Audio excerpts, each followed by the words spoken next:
Assalamualaikum warahmatullahi wabarakatuh. Dengan segala kerendahan hati, izinkan saya membuka kisah ini.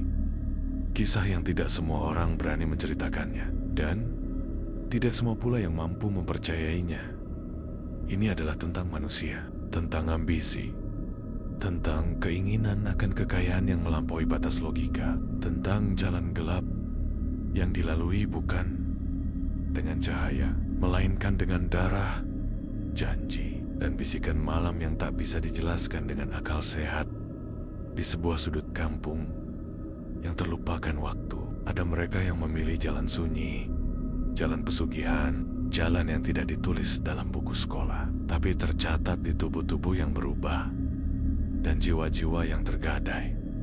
Bukan untuk ditiru, tapi untuk direnungi. Karena setiap kekayaan yang datang dengan cara tak biasa pasti membawa harga yang tak bisa ditebus dengan uang. Di sebuah desa kecil yang tenang bernama Desa Cikandang, hiduplah seorang pria parubaya bernama Pak Faturi. Usianya sudah menginjak 51 tahun, tubuhnya kurus, namun masih terlihat bertenaga. Ia tinggal bersama istrinya yang setia, Bu Kokom, wanita sederhana berusia 46 tahun yang dikenal sabar dan ramah. Mereka tinggal di rumah panggung kayu peninggalan orang tua Pak Faturi, tepat di pinggir desa, dekat kebun bambu yang lebat dan sedikit menyeramkan saat malam tiba.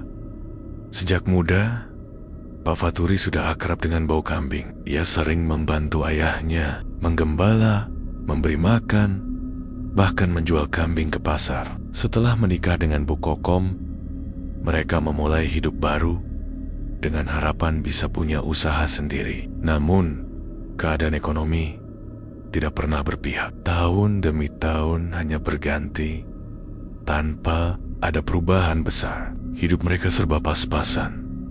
Sampai pada satu titik, sekitar 2 tahun lalu, Pak Faturi memutuskan untuk menjual kalung emas peninggalan ibunya demi membeli 2 ekor kambing jantan dan betina.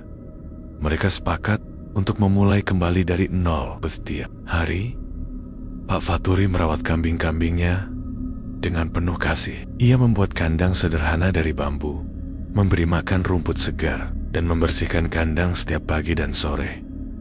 Bu Kokom selalu mendampingi suaminya. Ia membuatkan jamu dan bekal makan siang, membantu mengelap kandang, dan sesekali ikut ke pasar untuk menjual kotoran kambing yang bisa dijadikan pupuk. Mereka hidup dengan kerja keras dan doa. Namun, satu kejadian mengubah segalanya. Suatu malam, tepatnya malam Jumat Kliwon, Pak Faturi bermimpi aneh. Dalam mimpi itu, ia melihat seekor kambing hitam besar dengan mata merah menyala, berbicara padanya dalam bahasa manusia. Suara kambing itu berat dan menyeramkan, namun terdengar jelas di telinga Pak Faturi. Kalau kau ingin kambingmu beranak-pinak lebih cepat, datanglah ke kebun bambu, bawalah darah segar. Pak Faturi terbangun dengan keringat dingin membasahi seluruh tubuhnya. Ia memandang ke arah kandang yang terlihat dari jendela kamar, dan bulu kuduknya berdiri ketika ia mendengar embikan pelan seperti ada yang sedang mengawasi dari kegelapan. Awalnya ia mengabaikan mimpi itu, tapi keesokan harinya, salah satu kambingnya tiba-tiba melahirkan, padahal belum waktunya. Aneh, tapi nyata, dan kambing itu melahirkan 2 anak sehat sekaligus. Dalam beberapa hari, kambing jantannya menjadi lebih kuat dan agresif. Ayam empiuk mengawini kambing betina lebih cepat dari biasanya. Minggu berikutnya, kambingnya bertambah menjadi 8, dan terus bertambah. Bahkan tetangga-tetanggonya heran karena perkembangan kambing Pak Faturi sangat cepat dan tidak masuk akal. Bersamaan dengan itu, Pak Faturi mulai sering keluar malam. Ia membawa sebilah pisau kecil dan ember kosong. Ia tak pernah menjelaskan kemana tujuannya. Setiap kali ditanya Bu Kokom, ia hanya berkata, "Ngasih makan penunggu kandang." Bu Kokom mengira itu hanya gurauan, tapi malam-malam Pak Faturi makin sering dihabiskan di kebun bambu. Kadang ia pulang dengan baju kotor berlumur tanah dan bau amis tak sedap yang membuat aneh. Tak lama kemudian, Satu ekor kambing lagi melahirkan, lalu yang lain ikat-ikatan. 2 bulan sejak mimpi itu, kambingnya sudah mencapai 50 ekor. Mereka mulai membangun kandang yang lebih besar. Tetangga sekitar mulai heran. Bahkan, ada yang menganggap usaha Pak Faturi tidak masuk akal. Ada yang berbisik-bisik kalau Pak Faturi pakai jalan belakang. Tapi, semua itu tadi gubris oleh Pak Faturi. Ia hanya tersenyum, kadang malah tertawa kecil saat mendengar kabar miring. Bagi dia, rezeki itu misteri. Yang penting, keluarganya sejahtera. Namun, tanpa diketahui siapapun, di balik kesuksesan itu, ada perjanjian yang sudah dimulai dan harga yang harus dibayar. Bukanlah harga biasa. Sejak malam mimpi itu, kehidupan Pak Faturi berubah secara drastis. Tidak hanya kambing-kambingnya yang makin banyak, tapi suasana di rumahnya pun terasa berbeda. Kalau dulu rumah itu sejuk dan damai, sekarang ada hawa yang sulit dijelaskan. Kadang penggap, kadang dingin menusuk seperti ada yang mengawasi. Kandang yang awalnya kecil di samping rumah kini sudah diperluas menjadi 3 baris, masing-masing berisi puluhan kambing. Setiap hari selalu ada kambing baru lahir, seolah-olah perkembangbiakan terjadi di luar logika. Pak Faturi yang biasanya ramah kini berubah. Ia jadi lebih tertutup jerang baikara dan sering bengong menatap kandang di malam hari. Bahkan beberapa kali Bu Koko memergoki suaminya berbicara sendiri di depan kandang, seperti sedang berbicara dengan seseorang yang tak terlihat. Yang lebih aneh lagi, setiap malam Jumat Kliwon, bau amis darah menyengat dari arah kandang. Tapi anehnya, tidak ada bekas kambing disembelih. Semua kambing masih utuh dan sehat. Bahkan saat Bu Kokom mencoba mengecek, ia tak menemukan apapun, hanya jerami dan tanah basah seperti habis disiram. Suatu malam, datanglah seorang pemuda bernama Rizal, perantauan dari kampung sebelah yang mencari pekerjaan. Ia ditawari bekerja sebagai penjaga kandang oleh Pak Faturi dengan gaji yang cukup besar. Tanpa pikir panjang, Rizal menerima tawaran itu. Awalnya, Rizal sangat senang. Pekerjaannya ringan membersihkan kandang, memberi makan don membon tubuh. Kokom membawa pupuk ke pasar. Tapi semakin lama ia bekerja, semakin banyak hal yang membuat bulu kuduknya berdiri.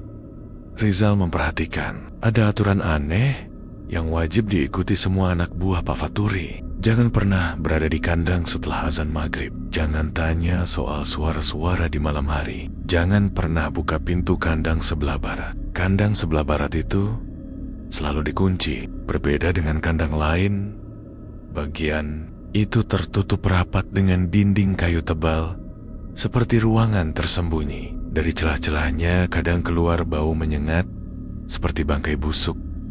Suatu malam, saat semua pekerja sudah pulang, Riza lupa mengambil handphonenya yang tertinggal di meja dekat kandang. Ia nekat kembali meski sudah melewati waktu maghrib. Saat ia berjalan pelan ke arah kandang, langkahnya terhenti. Dari balik kandang sebelah barat, terdengar suara gemuruh, seperti hewan besar yang sedang menggeram. Disusul suara tawa berat api, bukan suara manusia biasa. Suara itu dalam dan kasar, membuat dada Rizal terasa sesak. Ia mencoba mendekat, berharap itu hanya ilusi. Tapi saat ia menyentuh pagar kandang, getaran dingin langsung merambat ke tubuhnya, seolah ada sesuatu di balik kandang itu yang tidak ingin diganggu. Tiba-tiba, pintu kandang bergemetar dengan keras, seperti ditendang dari dalam. Rizal lari, terbirit-birit, wajahnya pucat, tubuhnya gemetar sampai keesokan pagi.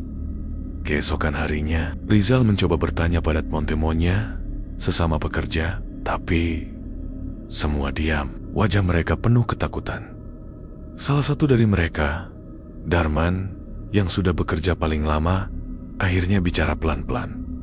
Aku juga pernah lihat malam Jumat Kliwon kemarin. Aku pulang telat. Aku lihat Pak Faturi ngasih sesuatu ke dalam kandang barat itu. Kayak kantong plastik gede, warna hitam. Tapi dari kantong itu Netes darah. Rizal membeku. Ia mencoba menyambungkan cerita itu dengan suara yang ia dengar semalam, tapi pikirannya kacau. Mulai hari itu Rizal tak bisa tidur tenang. Setiap malam Jumat Kliwon, ia mendengar suara kambing mengembik keras, disusul suara isak tangis samar-samar, seperti suara manusia yang disiksa. Dan satu demi satu, pekerja mulai menghilang. Pekerja pertama bernama Johnny. Sehari setelah malam Jumat Kliwon, ia tak pernah datang lagi. Dikiranya berhenti, tapi keluarganya mengaku Johnny tak pernah pulang. Seminggu kemudian, giliran Simon, lalu Eddie, lalu Tony, semuanya hilang begitu saja. Pak Faturi hanya menjawab dengan enteng saat ditanya. Mereka minta keluar, katanya Inggak cocok kerja di sini. Tapi wajah Bu Kokom berbeda, ia tampak gelisah. Bahkan pernah ketahuan menangis diam-diam di dapur. Saat Rizal mencoba menghiburnya, Bu Kokom hanya berkata pelan, "Kalau kamu bisa cari kerja lain, Le. Jangan terlalu lama di sini." Ucapan itu makin membuat Rizal yakin ada yang sangat tidak beres di tempat ini. Dan semakin hari, suara-suara di malam Jumat makin keras, seolah sesuatu sedang menuntut tumbal berikutnya. Rizal semakin resah. Setiap malam, pikirannya penuh dengan suara-suara dari kandang barat yang tak bisa dijelaskan. Bayangan wajah Timantemonia yang satu persatu menghilang juga terus menghantui. Rasanya seperti ada benang merah yang menghubungkan semua kejadian aneh itu, dan ujungnya selalu mengarah ke satu tempat, kandang sebelah barat. Pada suatu malam, sekitar pukul 11, Rizal terbangun karena haus. Ia keluar ke dapur untuk mengambil air. Saat itu, lampu rumah masih menyala samar, dan angin malam masuk dari sela-sela dinding rumah panggung. Saat ia sedang meneguk air dari gelas, terdengar bunyi krek, seperti langkah kaki dari luar rumah. Awalnya Rizal mengira itu hanyalah kambing, tapi suara langkah itu berat, seperti langkah manusia bertubuh besar. Rizal menyingkap tirai jendela, dan apa yang ia lihat membuat tenggorokannya tercekat. Di bawah sinar bulan, Pak Faturi sedang berdiri di depan kandang sebelah barat dengan tangan membawa baskom besar. Dari jauh, terlihat cairan merah menetes-netes dari dalam baskom itu. Tapi yang lebih menyeramkan, Pak Faturi tidak sendiri. Di belakangnya ada sesosok bayangan tinggi besar, berwarna hitam legam, berdiri dengan postur membungkuk. Sosok itu punya dua tanduk besar, seperti kepala kambing, tapi tubuhnya seperti manusia. Bayangan itu tidak menyentuh tanah, ia seperti melayang. Namun setiap gerakannya mengeluarkan suara seret seperti besi diseret di atas batu. Rizal membekap mulutnya sendiri, takut suara napasnya terdengar. Ia mundur perlahan, kembali ke kamarnya, dan berusaha tidur dengan selimut menutupi seluruh tubuhnya. Tapi malam itu, suara dari luar rumah makin jelas. Suara ambikan kambing campur dengan tangisan lirih, seperti perempuan. Tangisan yang menyayat hati. Keesokan harinya, Rizal tak bisa menahan lagi. Ia mendekati Bu Kokom di dapur dan dengan suara pelan bertanya, "Bu, saya mohon, kalau ibu tahu apa yang terjadi di kandang itu, tolong kasih tahu saya. Saya takut, Bu." Bu Kokom terdiam lama. Tangannya yang sedang mengaduk teh berhenti bergerak. Wajahnya pucat dan matanya tampak kosong. Akhirnya ia bicara dengan suara lirih, nyaris seperti bisikan. "Kandang itu bukan untuk kambing, Le. Itu tempat ikatan suamiku dengan penunggu. Dulu kami hanya punya 2 kambing dan hidup susah. Lalu Faturi bermimpi, katanya ditawari kekayaan asal mau memberi tumbal." "Tumbal?" tanya Rizal. "Iya, darah manusia, Le. Awalnya ia menyembelih kambing hitam sebagai permulaan, tapi penunggu itu tak puas. Ia minta nyawa, Naiwa, manusia. Maka dia tawarkan pekerjaan ke anak-anak muda desa dan Setelah beberapa minggu, satu persatu dijadikan persembahan. Air mata mengalir dari mata Bu Kokom. Saya sudah coba mencegah, tapi Faturi makin dalam, makin tidak waras. Setiap malam Jumat Kliwon, ia serahkan satu orang, dan darahnya dituangkan ke dalam baskom yang kamu lihat itu untuk diberikan ke penunggu. Rizal terdiam. Dunia seolah runtuh di hadapannya. Ia bekerja di tempat yang setiap bulannya mengorbankan nyawa untuk mempertahankan kekayaan. Pada malam Jumat Kliwon berikutnya, Rizal sudah bulat tekad. Ia ingin keluar dari pekerjaan itu, tapi ia tahu, semua yang tahu rahasia kandang barat tidak boleh pergi hidup-hidup. Ia menyusun rencana diam-diam. Ia akan pergi sebelum malam tiba. Namun saat ia hendak kabur sore itu, langkahnya dihentikan oleh Pak Faturi sendiri. "Mau kemana, Rizal?" tanya Pak Faturi. Senyumannya dingin. Saya mau pulang dulu, Pak. Ada keperluan keluarga." Pak Faturi menatapnya dalam-dalam, seolah tahu apa yang Rizal pikirkan. Lalu ia mengangguk pelan, namun matanya menatap tajam. "Kalau malam ini kamu pulang, kamu akan pulang untuk selamanya." Malam itu, Rizal tak bisa keluar. Jalan desa seperti dipenuhi kabut tebal. Lampu rumah-rumah padam. Suara kentongan ronda tidak terdengar. Hening, menyeramkan. Dan tepat tengah malam, pintu kamarnya terbuka sendiri. Pak Faturi berdiri di ambang pintu dengan wajah kaku dan mata memerah, seperti terbakar amarah atau kerasukan. Di tangannya, sebilah pisau besar berlumur darah segar. "Giliranmu, Rizal." Rizal berlari sekencang-kencangnya. Ia melewati dapur, menendang pintu belakang, dan menerobos kebun bambu di belakang rumah. Di belakangnya, terdengar suara teriakan. Bukan hanya suara Pak Faturi, tapi suara kambing dan makhluk-makhluk yang tak bisa dijelaskan dengan akal manusia. Dalam kegelapan itu, Rizal hanya berpikir satu hal. Ia harus keluar dari desa ini, atau menjadi tumbal berikutnya. Malam itu benar-benar seperti mimpi buruk yang hidup. Langkah kaki Rizal memburu tanah basah. Daun-daun bambu menyabet wajah dan tangannya. Tapi ia tak peduli. Nafasnya torenggengga. Dadanya sesak. Tapi ketakutannya jauh lebih besar dari rasa lelah. Suara di belakangnya masih terdengar suara mikan kambing, teriakan Pak Faturi, dan bisikan-bisikan aneh yang seolah berbisik langsung ke dalam kepalanya. "Kau tidak bisa lari, Rizal. Darahmu sudah dicium." Jalan keluar desa ditutupi kabut tebal, seolah-olah alam pun tak mengizinkan Rizal kabur dari nasib yang telah ditulis. Tapi tekadnya sudah bulat, lebih baik mati di tengah hutan bambu ini daripada menjadi tumbal untuk makhluk laknat yang dikawani Pak Faturi. Entah berapa lama ia berlari, tubuhnya sudah lelah, lututnya bergetar, dan kepalanya pening. Tapi tiba-tiba, dari kejauhan, terlihat cahaya redup, seperti lampu rumah. Rizal melangkah tertatih ke arah cahaya itu, dan ternyata benar sebuah rumah.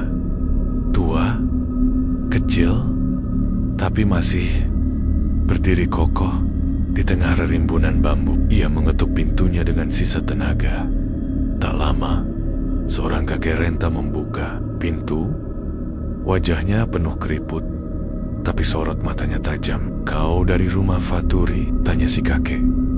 Rizal mengangguk lemah, tubuhnya hampir ambruk, sebelum si kakek menariknya masuk dan mendudukannya di balai bambu. Sudah kuduga, cepat atau lambat akan ada yang lari dari sana. Kakek itu bernama Ki Baryo, orang tua yang memilih tinggal di luar desa karena tidak tahan dengan ulah Pak Faturi. Dulu, ia adalah salah satu tetua adat yang menolak ritual pesugihan. Tapi sejak perdebatan hebat dengan Pak Faturi beberapa tahun lalu, ia diusir secara halus dan dianggap pengganggu rejeki. Rizal menceritakan semuanya dari mimpi kambing hitam, kandang sebelah barat, hingga hilangnya para pekerja. Ki Baryo mendengarkan dengan seksama, sesekali mengangguk pelan. "Apa kau tahu Kenapa kandang barat itu dikunci rapat? Tanya Ki Baryo pelan. Tidak, Kek. Tapi saya pernah dengar suara makhluk besar di dalamnya. Ki Baryo menarik nafas panjang, lalu ia menjelaskan.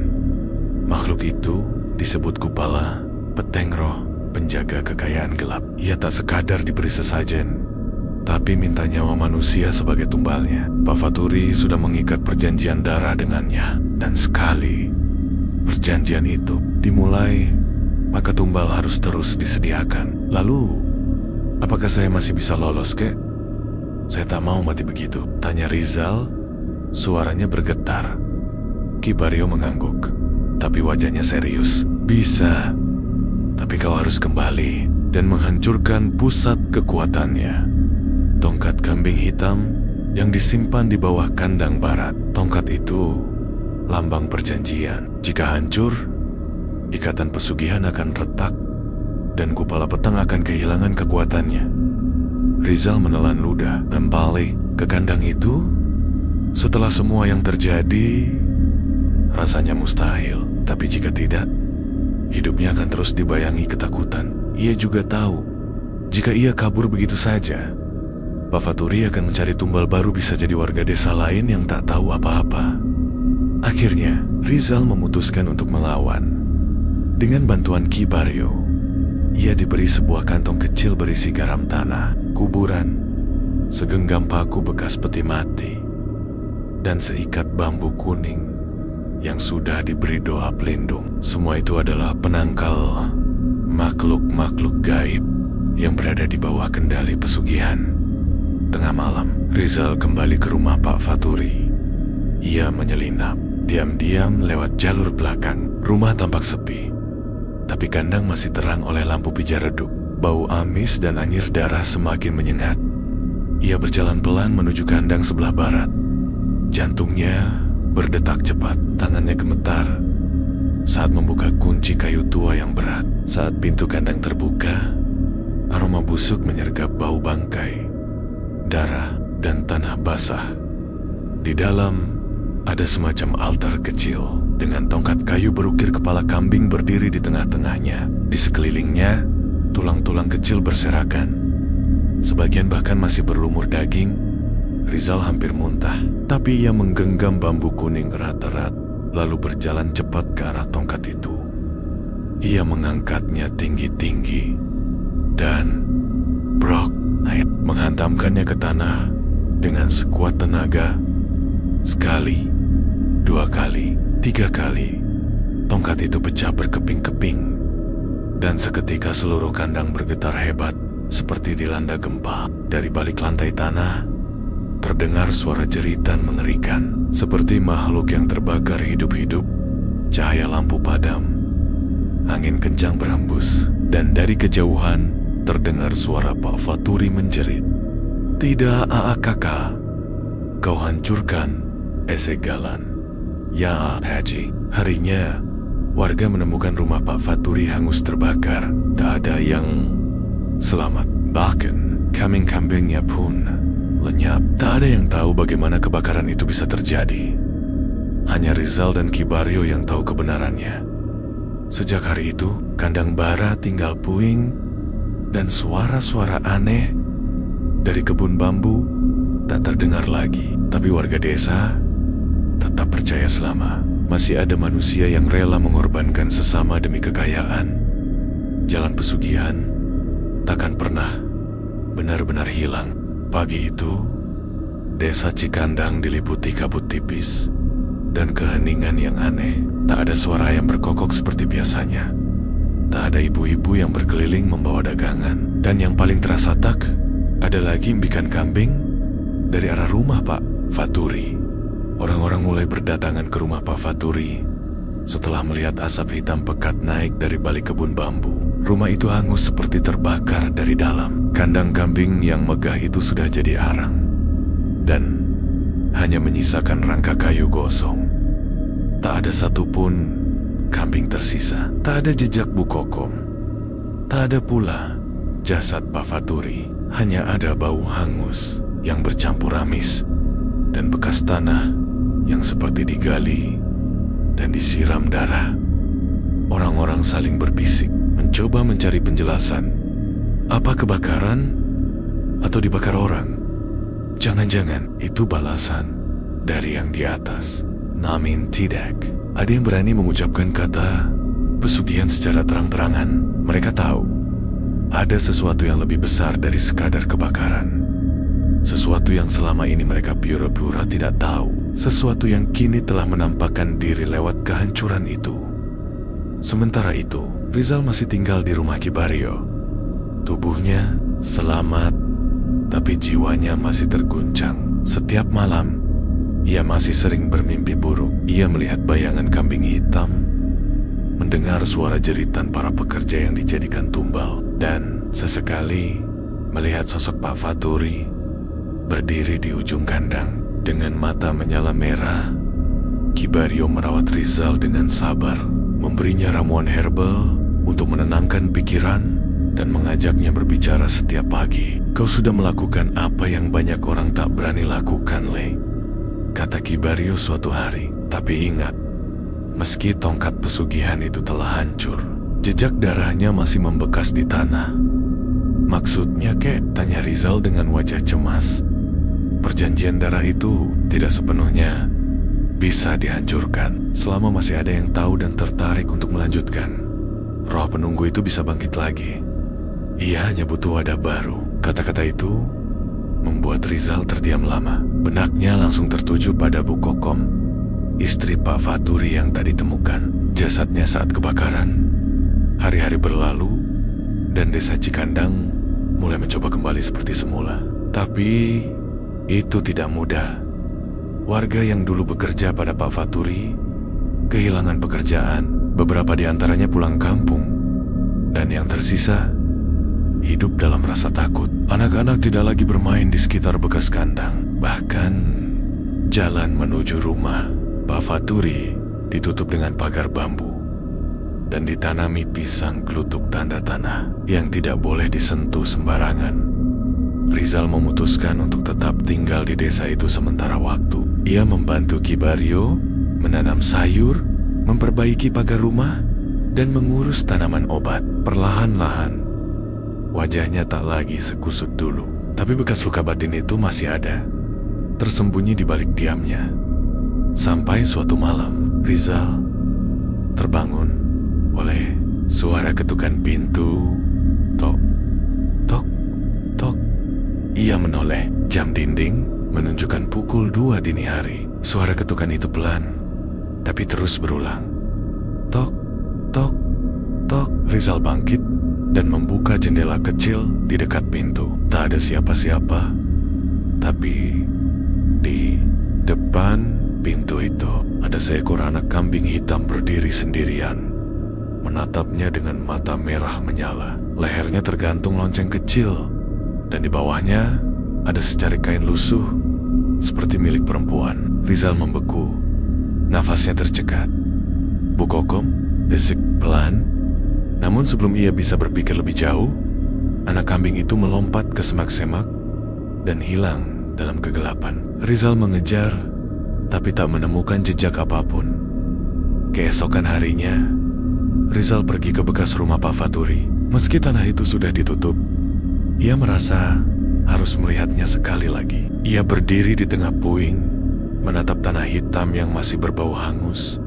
Dan di tengah reruntuhan itu, ia menemukan sepotong kain lusuh sama seperti yang dilihat malam tadi, dengan bercak darah kering dan bekas sobekan kuku. Sejak hari itu, Rizal sadar cerita ini belum selesai. Pak Faturi mungkin sudah tiada, tapi perjanjian itu, kutukan itu masih tersisa. Mungkin kini menunggu orang baru yang tamak, atau sudah menemukan wadah barunya. Dan Rizal bersumpah dalam hati, jika kelak penunggu itu bangkit lagi, maka ia akan menjadi orang pertama yang melawannya. Karena tidak semua kekayaan membawa berkah. Ada yang dibayar dengan darah, jiwa, dan penderitaan yang tak pernah berhenti. 3 bulan telah berlalu sejak rumah dan kandang milik Pak Faturi berubah menjadi arang. Namun meskipun waktu terus berjalan, tidak semua luka bisa disembuhkan. Desa Cikandang masih menyimpan jejak-jejak yang tidak kasat mata, seperti bau amis yang tak mau hilang meski hujan turun berkali-kali, seperti bisikan yang tetap terdengar di malam Jumat meskipun kandang itu telah musnah. Rizal mencoba hidup seperti biasa. Ia masih tinggal di rumah Ki Baryo, membantu bertani dan berdagang jamu.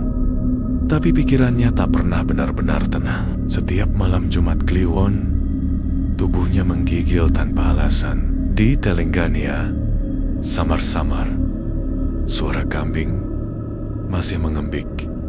Bahkan, terkadang, ia merasa melihat sosok wanita berambut panjang berdiri jauh di tepi kebun bambu. Tubuhnya kurus, mengenakan daster putih lusuh, dan matanya kosong menatap ke arahnya. Rizal tahu, itu bukan halusinasi. Ia tahu siapa yang sedang menampakkan diri.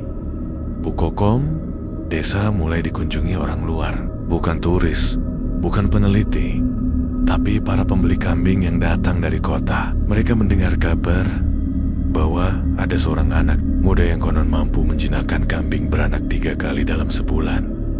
Orang itu bernama Gilang, pemuda gagah berumur sekitar 30-an yang baru pindah dari luar kota. Gilang menyewa rumah kosong di seberang bekas tanah milik Pak Faturi. Ia membawa beberapa kambingnya sendiri dan mulai beternak. Awalnya tak ada yang mencurigai apapun. Namun yang aneh, kambing-kambing Gilang berkembang terlalu cepat. Semasa yang dulu terjadi pada Pak Faturi. Dalam sebulan, kandangnya sudah dipenuhi puluhan kambing sehat. Bahkan ia menggaji beberapa pemuda desa untuk membantunya, termisah ke anak-anak muda yang dulu pernah bekerja untuk Pak Faturi. Wah, ini mirip kayak dulu ya, bisik salah satu warga kepada yang lain. Iya, tapi yang ini kayaknya pintar. Banyak uang, bisa jadi rezeki baru buat warga. Rizal mendengar bisikan-bisikan itu dan langsung merasa tak enak. Ia mendatangi kandang Gilang pada suatu siang dan memperkenalkan diri. Gilang menyambutnya dengan ramah, namun tatapannya tajam dan senyumannya seakan menyimpan sesuatu. Buat kamu, Rizal? Ya, yang katanya pernah kerja sama almarhum Pak Faturi? Iya, jawab Rizal singkat. Wah, kalau begitu kamu pasti tahu rahasia merawat kambing yang baik. Bukan cuma kambing yang saya tahu, jawab Rizal dengan nada pelan. Gilang hanya tertawa, tapi tatapan matanya berubah dingin. Tenang, saya bukan orang yang percaya klinik, saya hanya bisnis. Namun Rizal tak begitu saja percaya.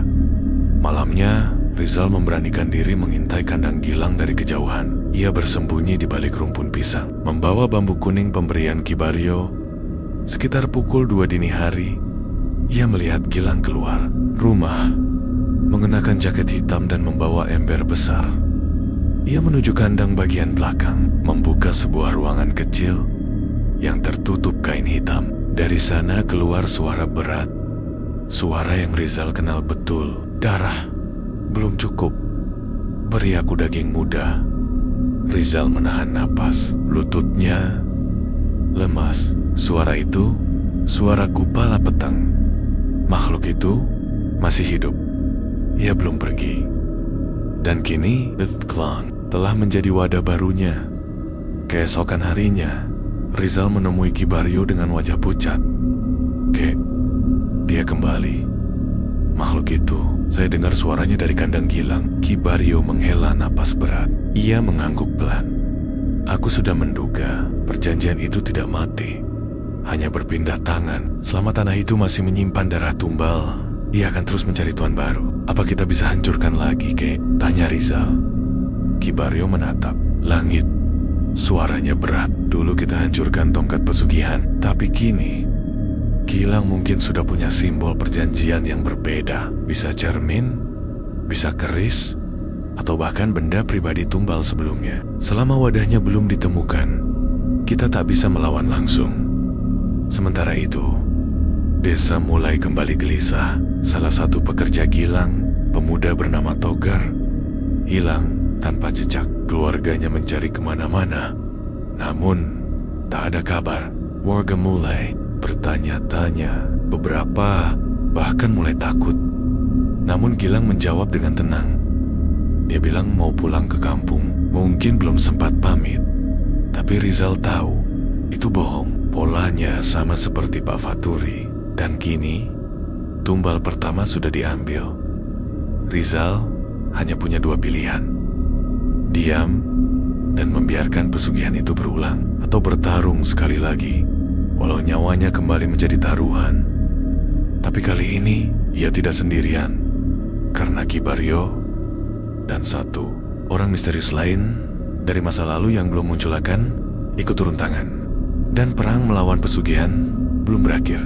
Langit malam di desa Cikandang terasa lebih gelap dari biasanya. Awan pekat menggantung tanpa bulan. Angin berembus aneh, seperti berbisik ke telinga siapa saja yang masih terjaga. Malam Jumat Kliwon kembali datang, malam yang sejak lama dipercayai masyarakat desa sebagai waktu paling rawan. Dan bagi Rizal, itu adalah malam di mana ia harus bersiap mempertaruhkan nyawa sekali lagi. Di rumah kecil Ki Baryo, suasana sunyi namun penuh ketegangan. Rizal duduk di tikar, memandangi api kecil di dalam tungku. Ki Baryo sibuk menyiapkan sesuatu dari dalam kotak tua yang dikuncinya dengan benang merah. Di dalamnya terdapat kain kafan, garam 7 makam, dan satu benda yang mengejutkan Rizal, sebuah cermin kecil retak berbingkai kayu hitam dengan bercak darah kering di ujungnya. "Apa itu, kek?"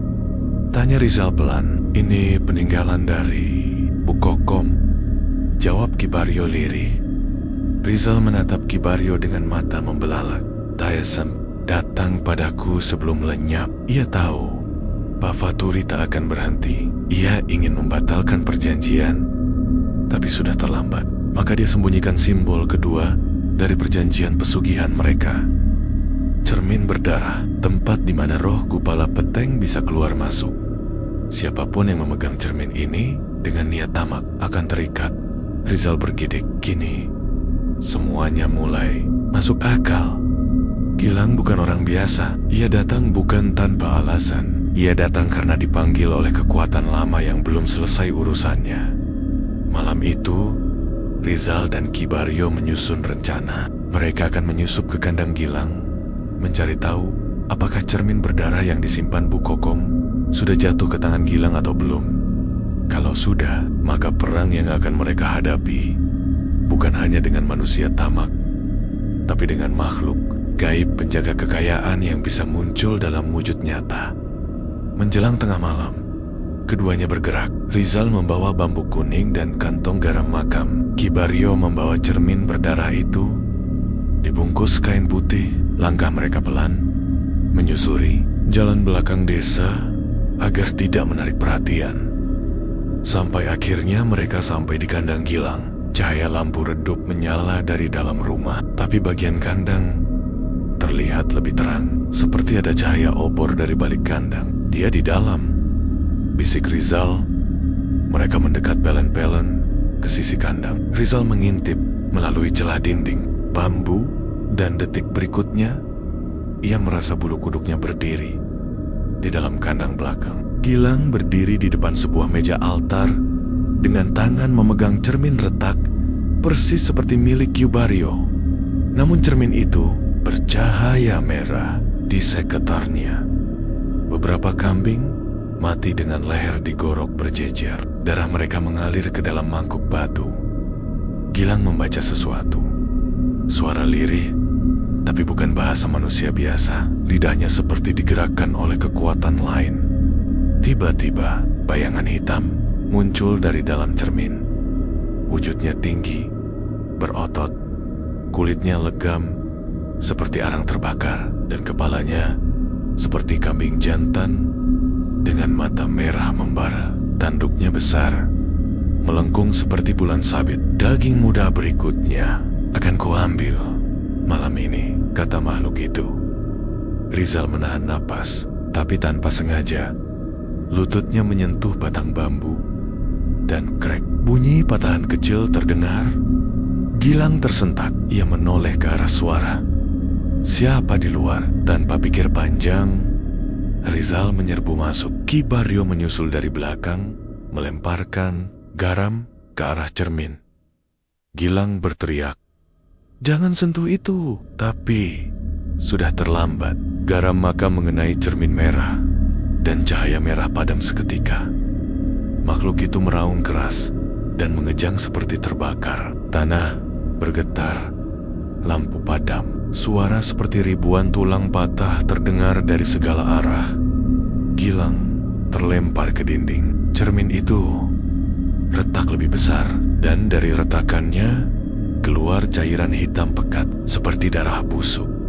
Rizal mengambil bambu kuning dan menghantam cermin itu dengan keras. Krak, cermin pecah berkeping. Suara jeritan menggema ke seluruh kandang. Lalu hening. Tubuh Gilang menggigil, matanya membelalak. Dari mulutnya keluar darah segar dan potongan bulu kambing.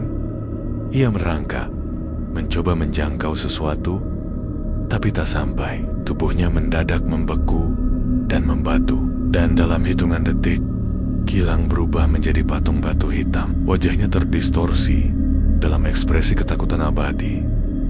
Keesokan harinya, warga desa Cikandang terbangun karena gempa kecil dan bau menyengat dari arah kandang. Mereka menemukan kandang Gilang roboh, kambing-kambing mati membusuk, dan Gilang tidak pernah terlihat lagi. Rizal dan Ki Baryo tidak menjelaskan apapun. Mereka hanya mengatakan bahwa sumber kegelapan sudah dikunci, dan warga hanya perlu satu hal: jangan lagi ada yang tamak dan menantang batas alam. Malam itu, Rizal duduk di tepi bekas kandang sambil memandangi langit yang perlahan terang oleh bulan. Ia memejamkan mata, dan dalam lamunannya ia melihat Bu Kokom tersenyum dari kejauhan, seolah mengucap terima kasih. Ia tahu perjalanan ini belum tentu benar-benar berakhir, tapi untuk kali ini desa Cikandang bisa bernapas lega. Setidaknya untuk sementara. Beberapa hari setelah peristiwa mengerikan di kandang Gilang, desa Cikandang mulai kembali sunyi. Tidak ada lagi suara kambing mengembik tengah malam. Tidak ada lagi hilangnya anak-anak muda, dan tidak ada lagi jejak darah di tanah. Tapi di balik ketenangan itu, Rizal masih dihantui satu pertanyaan besar. Dari mana sebenarnya asal makhluk bernama Gupala Peteng itu? Dan apakah makhluk itu benar-benar telah hilang atau hanya sedang bersembunyi? Pagi itu, Rizal memberanikan diri bertanya pada Ki Baryo saat mereka sedang duduk di beranda rumah bambunya, ditemani secangkir teh panas dan aroma daun kering. Selama ini saya berusaha melawan makhluk itu, tapi saya bahkan belum benar-benar tahu dari mana dia berasal. Apa makhluk itu sudah ada sejak zaman dulu? Ki Baryo menghela napas panjang, tatapannya menerawang jauh ke arah perbukitan. Sudah saatnya kau tahu, Le, bahwa Gupala Peteng bukan hanya sekadar jin pesugihan. Ia adalah roh perjanjian gelap yang berasal dari masa kelam nenek moyang kita. Konon, ratusan tahun lalu, jauh sebelum desa Cikandang berdiri, daerah ini masih berupa hutan lebat yang dipercaya sebagai hutan larangan. Tak sembarang orang boleh masuk. Di tengah hutan itu, ada sebuah batu besar yang disebut oleh para leluhur sebagai batu langkah mati. Di sanalah dahulu kala sekelompok dukun hitam dari kerajaan lama melakukan ritual terlarang untuk memanggil kekuatan dari dunia gaib. Mereka tidak meminta hujan, tidak meminta panen. Mereka meminta satu hal: kekuasaan dan kekayaan tanpa batas. Dan dari dalam batu itu muncullah sosok tinggi besar, berkulit arang, bertanduk, dan bermata merah. Ia memperkenalkan dirinya sebagai Gupala Peteng, roh penjaga kekayaan, penguasa kegelapan, dan pemakan jiwa manusia. Perjanjian pun terjadi. Para dukun memberikan darah, Gupala memberikan emas. Para dukun menyerahkan tumbal, Gupala memberikan pengaruh dan kuasa. Tapi harga dari perjanjian itu tak hanya nyawa, tapi juga kutukan turun-temurun. Mereka yang pernah membuat perjanjian dengannya, walau sudah mati, keturunannya akan terus diikuti oleh bayang-bayang kegelapan itu. Ki Baryo menatap Rizal dengan serius. Kamu tahu siapa yang pertama kali membangun kandang di atas bekas tanah hutan larangan itu? Le, siapa kek? Kakek buyutnya Pak Faturi. Dialah orang pertama yang berani membangun peternakan di situ. Karena dia merasa sudah punya penjaga gaib. Dari situlah semuanya mulai. Jadi, sejak dulu keluarga Pak Faturi memang sudah terikat. Iya, dan Bu Kokom sebenarnya pernah mencoba memutus perjanjian itu secara diam-diam. Tapi waktu itu, ia gagal. Maka, ia menyimpan cermin darah itu. Berharap suatu saat akan ada yang cukup berani menghancurkannya. Rizal menunduk, dadanya terasa berat. Ternyata, sejak awal, peristiwa yang ia alami bukan hanya kebetulan. Ia adalah bagian dari sejarah panjang yang gelap. Dan ia adalah orang pertama dalam garis cerita itu yang tidak menyerah pada ketamakan. Namun, cerita belum usai. Pada malam harinya, Ki Baryo menunjukkan sebuah buku tua kepada Rizal.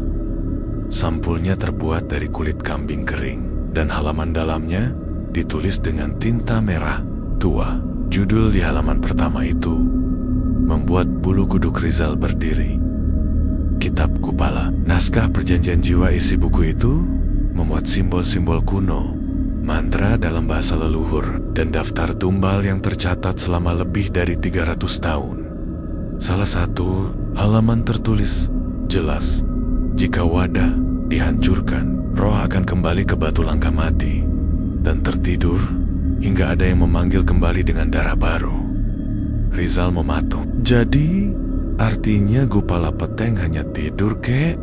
Bukan hilang? Ki Baryo mengangguk perlahan. Dia seperti api dalam bara. Mungkin tak berkobar sekarang. Tapi, kalau ada orang baru yang datang membawa tamak dan membuka jalan, dia akan bangkit kembali. Rizal menggenggam buku itu erat-erat. Kini ia tahu pertarungannya belum berakhir. Ia telah menghancurkan wadah, tapi batu langkah mati masih ada. Dan selama ada manusia yang rela mengorbankan jiwa untuk harta, maka Gupala Peteng hanya butuh satu darah baru untuk kembali ke dunia. Malam itu, angin bertiup lebih dingin dari biasanya. Rizal duduk sendirian di depan rumah Ki Baryo, memandangi bintang-bintang, dan dari kejauhan, di ujung bukit tempat batu langkah mati dulu berdiri, tampak cahaya merah kecil berkilat, seperti mata yang mengintai, menunggu waktu untuk kembali. Beberapa minggu setelah Rizal mengetahui asal-usul Gupala Peteng, suasana di desa Cikandang perlahan kembali tenang. Tapi bagi Rizal, ketenangan itu hanya seperti permukaan air yang tampak diam, padahal di dalamnya arus gelap sedang menyusun kekuatan. Setiap malam, Rizal bermimpi aneh. Dalam mimpinya, ia berdiri di hadapan batu besar berwarna hitam, tertancap di tengah tanah, berlumur darah. Batu itu seolah hidup mengeluarkan detak jantung dan napas berat. Di atas batu itu, ada seorang wanita berpakaian merah, duduk sambil tersenyum. Wajahnya tertutup rambut panjang. Namun setiap kali Rizal mencoba mendekat, tubuhnya seperti terkunci, dan suara berat bergema di telinganya. Satu darah baru cukup untuk membangkitkan aku kembali. Rizal selalu terbangun dengan tubuh basah oleh keringat. Ia yakin ini bukan mimpi biasa. Ini adalah peringatan bahwa Gupala Peteng belum sepenuhnya pergi. Pagi itu, Ki Baryo kedatangan tamu tak biasa. Seorang perempuan muda, berkerudung hitam dan membawa tas kulit usang, datang. Ki Rup, wajahnya dingin, namun penuh wibawa. Matanya tajam menatap Rizal yang sedang mencangkul halaman. Saya cari Pak Baryo. Nama saya Melati. Saya cucu dari almarhumah Mbah Munah, juru jaga batu langkah mati dahulu. Ki Baryo tampak terkejut. Ayah menyuruh Rizal masuk ke dalam, lalu mempersilahkan Melati duduk. Kalau kau benar cucu Mbah Munah, berarti kau pewaris garis penjaga. Kau tahu tentang batu itu? Melati mengangguk pelan. Ia membuka tasnya dan mengeluarkan sebuah kalung berbandul batu hitam bentuknya, serupa dengan batu langkah mati, hanya dalam ukuran kecil. Ini potongan kecil dari batu asli. Dulu diberikan pada Mbah Munah sebagai pelindung desa. Tapi setelah Mbah meninggal, ibu saya menolak meneruskan tugas itu. Kini saya datang untuk memperingatkan bata itu sidang. Retak, retak, tanya Rizal cemas. Iya, jawab Melati. Setiap malam, batu itu mengeluarkan suara, seperti ada sesuatu yang hidup di dalamnya. Dan suara itu memanggil seseorang agar datang dan membuka jalan bagi roh yang terkunci. Malam harinya, mereka bertiga pergi ke hutan larangan, tempat di mana batu langkah mati pernah terkubur dan dianggap hilang. Perjalanan itu sunyi, tak ada suara burung, tak ada serangga. Udara di bawah pepohonan terasa berat dan dingin. Setelah hampir 1 jam berjalan kaki, mereka tiba di tempat yang dimaksud. Di sana, berdiri batu besar setinggi dada orang dewasa, hitam pekat, dan permukaannya mengkilap seperti kaca. Batu itu ditancap di tengah tanah yang warnanya lebih gelap dari sekelilingnya, seolah menyerap cahaya. Rizal mendekat. Dengan hati-hati, ia menyentuh permukaan batu itu, dan tiba-tiba terdengar suara keras dari dalam batu, seperti detak jantung raksasa. Dug, duk. Melati langsung menarik Rizal. Jangan lama-lama. Batu ini sudah mulai bangun. Jika terlalu dekat, ia akan menyedot kehendakmu, membuatmu tak sadar jadi wadah berikutnya. Rizal mundur cepat. Dadanya sesak. Itu memang hidup. Ia menyimpan roh Gupala Peteng di dalamnya. Di tengah malam, saat mereka kembali ke rumah, kabar mengejutkan datang dari warga. Seorang anak laki-laki hilang, namanya Doni, 12 tahun. Keponakan dari Pak RT, terakhir terlihat bermain di pinggir sungai dekat hutan. Namun saat dicari, tak ada jejak sama sekali. Hanya ditemukan sandal jepit dan jejak kaki kecil yang mengarah ke dalam hutan, lalu menjeleng. Begitu saja, warga panik. Tapi Ki Baryo tahu batu itu mulai meminta darah baru. 1 anak cukup untuk membuka retakan perjanjian lama. Gumamnya dengan wajah tegang. Melati langsung berdiri. Kita tak bisa menunggu lebih lama. Kalau batu itu benar-benar pecah, Gupala Peteng akan bangkit tanpa bisa dikendalikan. Kali ini bukan hanya 1 orang atau desa yang terancam, tapi siapapun yang punya keserakahan akan menjadi jalur bagi makhluk itu menyebar. Rizal menggertakkan gigi. Ia merasa dunia ini sedang memainkan ulang mimpi buruk yang belum usai. Kalau begitu, biar saya yang kesana, ujarnya tegas. Saya yang membuka batu itu dulu, maka saya pula yang harus menutupnya. Melati memandangnya tajam. Kau tak akan cukup kuat kalau sendiri. Kau butuh segel. Segel darah keturunan pesugihan. Apa maksudmu? Gilang sudah membatu, tapi Bu Kokom, dia masih hidup. Mata Rizal membelalak. Dia masih hidup, ya. Tapi tak lagi utuh sebagai manusia. Sejak peristiwa itu, ia bersembunyi di balik bayangan. Tapi idea satu-satunya darah dari garis perjanjian awal, kalau bisa ditemukan dan bersedia melakukan penyegelan, batu itu bisa disegel ulang selamanya. Maka petualangan baru pun dimulai. Rizal, Ki Baryo, dan Melati akan mencari jejak Bu Kokom, satu-satunya harapan untuk menutup kutukan yang telah berabad-abad mengakar. Tapi waktu mereka tak banyak. Batu langkah mati sudah retak, dan suara Gupala Peteng makin jelas, makin dekat. Kalian pikir bisa mengurungku lagi? Aku sudah mencium rasa ketamakan baru. Dunia ini penuh jiwa-jiwa yang siap menyerahkannya sendiri. Langit desa Cikandang kembali gelap gulita. Awan hitam menutupi bulan seutuhnya, membuat malam Jumat Kliwon kali ini terasa seperti penutup kisah panjang yang tak pernah selesai. Rizal, Ki Baryo, dan Melati bersiap untuk perjalanan terakhir perburuan. Sosok Bu Kokom, satu-satunya darah yang tersisa dari garis pesugihan Pak Faturi. Mereka tahu, waktu sudah sangat sempit. Batu langkah mati semakin aktif. Suara dentuman dari dalam tanah terdengar hampir setiap malam. Retak-retak di permukaan batunya sudah membentuk celah besar. Dan dari dalamnya muncul uap merah kehitaman yang bau amisnya menyesakkan dada.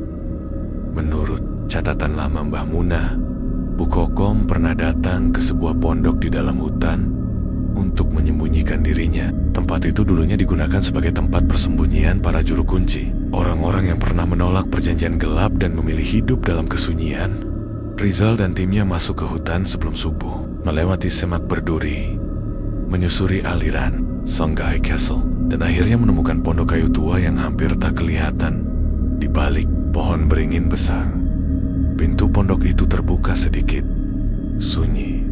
Tidak ada suara. Tapi ada sesosok wanita tua yang duduk memunggungi mereka.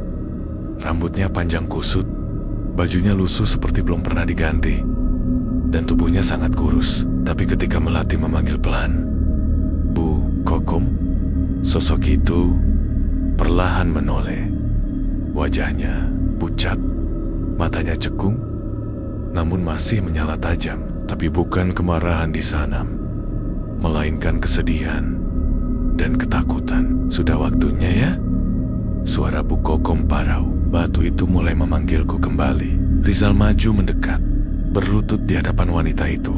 "Bu, kami butuh ibu untuk menyelesaikan ini semua. Hanya darah ibu yang bisa menyegel kembali makhluk itu. Jika tidak, dia akan bangkit dan menghancurkan lebih banyak nyawa." Bu Kokom menangis. Air matanya mengalir pelan. "Aku menyesal, Nak. Aku ikut dalam keserakahan itu. Tapi aku juga kehilangan banyak. Aku kehilangan suami, anak-anak buah, dan diriku sendiri." Melati meletakkan segel batu hitam di depan Bu Kokom. Ki Baryo membuka buku tua peninggalan leluhur yang berisi mantra penyegelan. Dan disinilah keputusan penting harus dibuat. "Ibu, kalau bersedia, kita akan menyatukan darah ibu dengan segel batu ini. Ibu mungkin akan ikut terkunci bersama roh itu, tapi dunia akan selamat," kata Ki Baryo dengan suara berat. Bu Kokom mengangguk pelan. "Kalau itu bisa menghapus dosa masa lalu, aku rela." Ritual pun dimulai. Mereka membawa cermin retak yang dulu sempat menyimpan roh Kupala Peteng, segel batu hitam, dan darah dari telapak tangan Bu Kokom yang dikumpulkan di atas daun pisang. Mereka bertiga berjalan menuju batu langkah mati, tempat asal mula roh pesugihan itu. Udara di sana semakin panas. Langit tampak merah, tanah bergetar setiap 5 menit sekali. Saat mereka mendekat ke batu itu, terdengar raungan dahsyat dari dalam tanah. "Kalian kira ini akan selesai? Darah itu milikku. Aku belum selesai." Tanah pecah, dan dari dalamnya muncul wujud nyata Kupala Peteng tinggi, hampir 3 meter, hitam legam, bertanduk, dan mulutnya penuh darah kering. Tapi sebelum makhluk itu bisa menyentuh siapapun, Bu Kokom melangkah maju. Dengan suara lantang, ia mengucapkan mantra terakhir. "Aku Kokom binti Prawira, darah pesugihan pertama, menyerahkan jiwaku untuk mengunci kembali keserakahan yang membunuh." Ia menancapkan batu segel ke celah batu yang terbuka. Sermon pecah dilemparkan ke dalam bersama darahnya. Kupala Peteng meraung keras. Makhluk itu terbakar dari ujung tanduk hingga kakinya. Suara teriakan ribuan arwah terdengar dari dalam tanah. Batu langkah mati meledak dalam cahaya merah menyala, dan dalam sekejap semuanya hening. Bu Kokom menghilang. Batu itu pecah menjadi debu, dan udara terasa ringan untuk pertama kalinya. Hari itu, kutukan pesugihan di desa Cikandang resmi berakhir. Tak ada lagi suara mengembik di malam hari. Tak ada lagi cahaya merah dari balik kebun bambu. Desa mulai bangkit perlahan. Warga kembali bertani dan berdagang seperti dulu. Mereka belajar untuk hidup dari kerja keras, bukan dari jalan cepat yang penuh darah. Rizal memutuskan tetap tinggal di desa. Ia membangun peternakan sendiri. Namun, bukan dengan perjanjian gelap. Ia memelihara kambing dengan tangan sendiri dan menjadikannya simbol perjuangan. Ki Baryo wafat beberapa bulan kemudian dalam tidur, dengan senyum di wajahnya, sedangkan Melati menjadi penjaga hutan larangan. Menggantikan tugas neneknya, ia menanam pohon-pohon baru di sekitar bekas batu langkah. Mati agar tidak ada lagi orang tergoda untuk menggali masa lalu. Dan jika suatu hari nanti kamu melewati desa Cikandang, lalu mendengar cerita tentang pesugihan kambing atau suara-suara dari dalam tanah, ingatlah satu hal. Keserakahan manusia akan selalu mengundang kegelapan, tapi selama masih ada yang berani melawan, terang akan tetap ada.